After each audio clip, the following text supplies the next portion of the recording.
લક્ષ્ય ન્યૂઝ, એક નજર, એક લક્ષ્ય. રાજકોટ જિલ્લાના ઉપલેટા ખાતે કોંગ્રેસ દ્વારા જન આક્રોશ સભા યોજાઈ. રાજકોટ જિલ્લાના ઉપલેટા ખાતે કોંગ્રેસ જન આક્રોશ સભા યોજાઈ.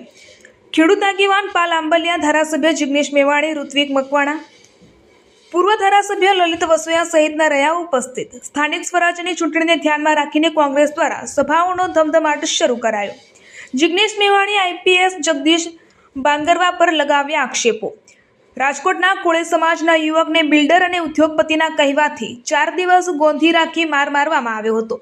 14 એપ્રિલે હજારો લોકોને સાથે લઈ રાજકોટ કમિશનર કચેરીએ જગદીશ બાંગરવા સામે એફઆઈઆર દાખલ કરવા કહ્યું. જગદીશ મેવાણીએ, પૂર્વ ધારાસભ્ય લલિત વસોયાએ પણ સરકાર પર સાધ્યું નિશાન.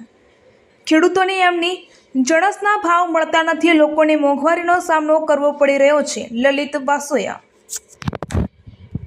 ચૂંટણી પહેલા ઉપલેટા ભાજપના ગઢમાં ગાબડું પાડતા વસોયા 50 જેટલા ભાજપના કાર્યકરોને કોંગ્રેસનો ખેસ પહેરાવી કોંગ્રેસમાં આવકારતા કોંગ્રેસના આગેવાનો. પાલ આંબલિયાએ પણ સરકાર પર ખેડૂતો બાબતે લગાવ્યા આક્ષેપ. સરકાર 25,000નો ખેડૂતોનો વીમો ખાઈ ગઈ.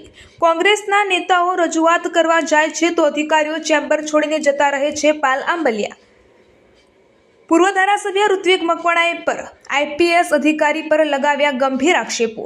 રાજકોટમાં આઈપીએસ અધિકારીની રહેમરાહથી સરકારી જમીનનો થઈ રહ્યો છે વેપાર. રિપોર્ટર અરસીભાઈ આહિર, ઉપલેટા. આજે ઉપલેટા ખાતે ઉપલેટા શહેર અને તાલુકા કોંગ્રેસ દ્વારા લોકોના પ્રશ્નોને ઉજાગર કરવા માટે જન આક્રોશ સભાનું આયોજન કરવામાં આવ્યું છે.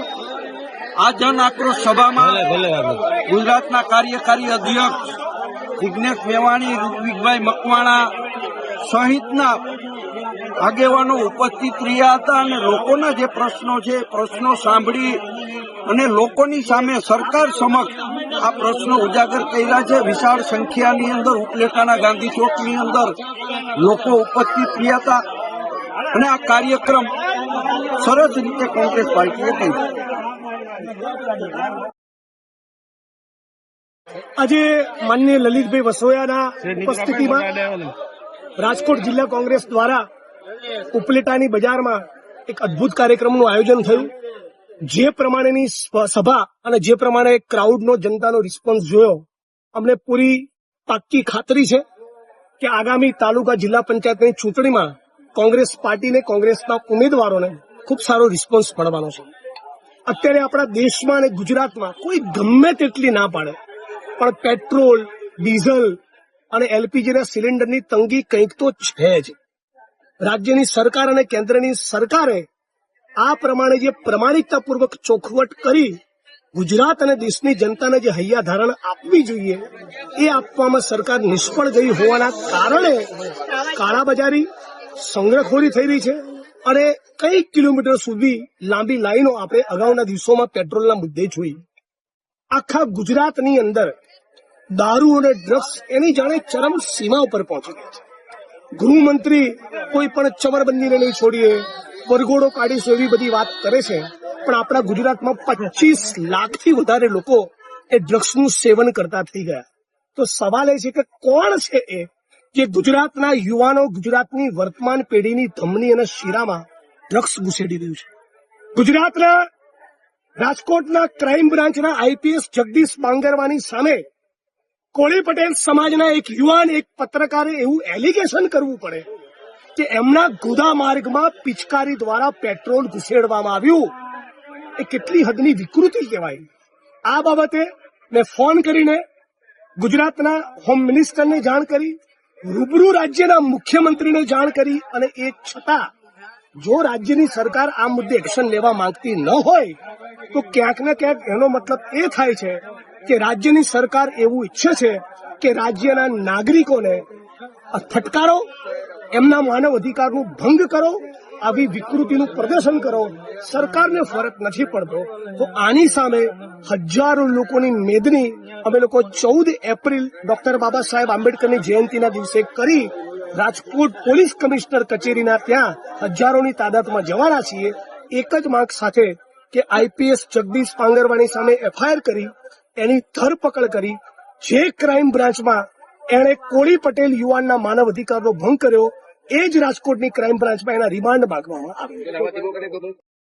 રાજ્યની અંદર આઈએએસ લોબી, આઈપીએસ લોબી અને ભારતીય જનતા પાર્ટીના રાજકીય સમીકરણે એટલી હદે ભ્રષ્ટાચાર અને લોકોનું શોષણ આદર્યું છે, જેના કારણે રાજકોટ શહેરની અંદર સરકારી જમીનોનો ખુલ્લેઆમ જે વેપાર થઈ રહ્યો છે, એનો ભોગ કોળી સમાજનો એક યુવાન બન્યો છે. આઈપીએસ અધિકારી દ્વારા એના ઉપર જે અમાનવી ધોરણે અત્યાચાર કરવામાં આવ્યો છે, એવા અત્યાચારો સામે આક્રોશ વ્યક્ત કરવા માટે આજે ઉપલેટાની અંદર જન આક્રોશ સભાનું આયોજન કરવામાં આવ્યું હતું. આવનારા સમયની અંદર સમગ્ર સૌરાષ્ટ્રની અંદર દરેક તાલુકાઓની અંદર આ પ્રકારની જન આક્રોશ સભાઓનું આયોજન થશે.